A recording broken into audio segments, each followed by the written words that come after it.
Hey guys, in today's video we'll show you how to resize images or videos quickly in Blender.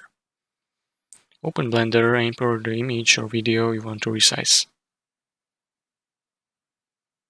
Press N on your keyboard to bring up the Properties panel. Navigate to Transform section in the Properties panel. To resize image or video, adjust scale's value. If you want to maintain the aspect ratio, enter the same value for both X and Y.